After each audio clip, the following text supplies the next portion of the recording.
Radhe Radhe, hello everyone, so welcome back to my channel. Okay, so जैसा कि आप thumbnail देख के समझ गए होंगे कि आज का थंबनेल है एंड आज का ये वीडियो है कि अब डीएलएड तो अब खत्म हो गया। आज है 26 सितंबर एंड कल है 27 सितंबर एंड कल है बिहार डीएलएड एंट्रेंस एग्जाम का लास्ट डेट।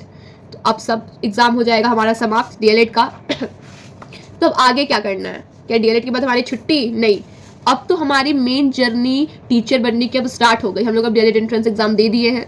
रिजल्ट कब आएगा उस पर बहुत जल्द वीडियो जाएगा। ओके, फिलहाल के लिए अब रिजल्ट का वेट मत करिए। आप एग्जाम दे दिए हैं एंड अगर आपको एडमिशन लेना है, आपको लगता है कि हाँ मैं अपना बेस्ट दिया हूँ या मैं बेस्ट अपना दी हूँ, मुझे अब आगे प्रिपरेशन करनी है, तो अब क्या करें? तो चलिए इस बारे में डिस्कशन स्टार्ट करते हैं। मेरी विनती ये है बस एंड रिक्वेस्ट है कि प्लीज आप वीडियो को लास्ट तक देखिए ताकि आप एकदम क्रिस्टल क्लियर हो जाए कि अब आपको क्या करना है डीएलएड के बाद। ओके, तो चलिए स्टार्ट करते हैं वीडियो को।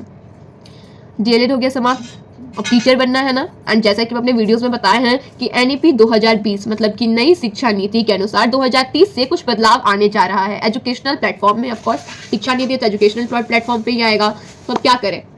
तो ये करना है कि हम लोग डीएलएड एस्पिरेंट्स हैं ना, अब तो थोड़ा बहुत डीएलएड वालों को प्रॉब्लम फेस करना पड़ेगा 2030 के बाद। ओके, प्रॉब्लम फेस करना पड़ेगा। अब 100% प्रॉब्लम फेस करना पड़ेगा या 20%, अब ये तो 2030 के बाद ही पता चलेगा, वो सरकार पे डिपेंड करता है। लेकिन हमें क्या करना है कि 2030 से पहले ही जल्दी से नौकरी ले लेनी है। टीचर बनने का सपना है तो जल्दी से पूरा करना है। तो देखिए क्या आप करना है, अब हमें सीटेट का प्रिपरेशन स्टार्ट करना है। CTET आप इसे सर्च कर सकते हैं। इसका फुल फॉर्म क्या होता है? Central teacher eligibility test.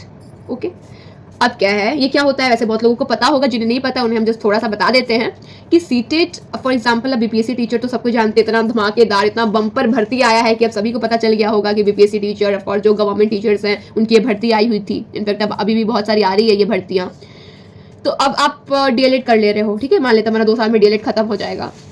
फिर हम डायरेक्ट बीपीएससी का वैकेंसी आया, आप भर दिए कि हाँ अब तो हम बीपीएससी टीचर बनेंगे, हम डीएलएड कर लिए। नहीं, आप नहीं कर सकते हो क्योंकि आपको उसमें कुछ डॉक्यूमेंट फिलअप करना पड़ेगा। क्या क्या?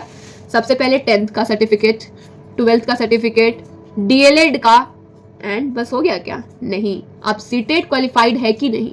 जब आप ये जो सेंट्रल एलिजिबिलिटी टेस्ट है ना, जो टीचर का होता है सीटेट, आप जब इसे क्वालिफाई करोगे तभी आप आगे चल के फॉर्म अप्लाई कर सकते हैं प्राइमरी टीचर के लिए। क्या हम आप सीटेट दे देंगे तो हम हरियाणा जितना भी इधर केरला हो गया, इधर चेन्नई तरफ, हम क्या सब फॉर्म भर सकते हैं टीचर्स का?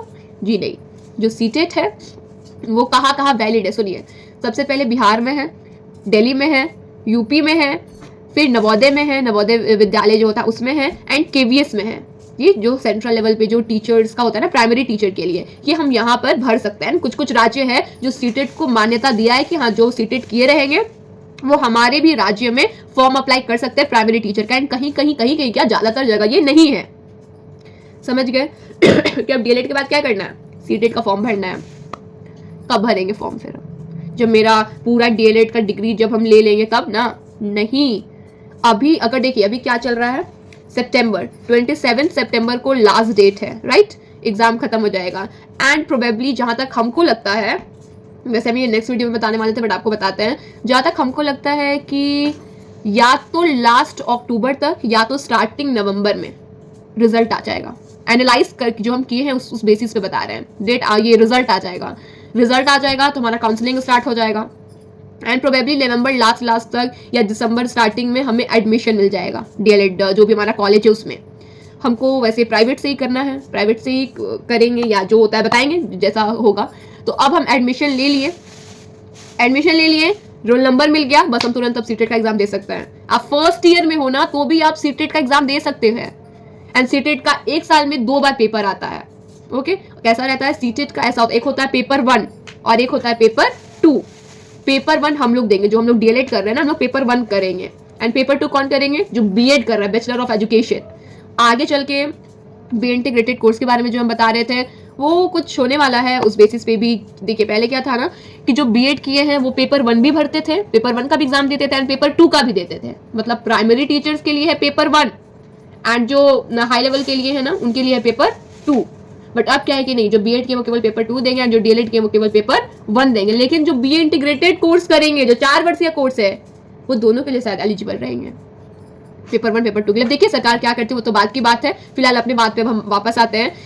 ओके, जब आप समझ गए कि सीटेट देना है, पेपर 1 देना है, जैसे ही आपका एडमिशन होगा, आप फर्स्ट बार में ही अब आप एलिजिबल हो गए हैं, अपियरिंग में आप सीटेट का एग्जाम दे सकते हैं।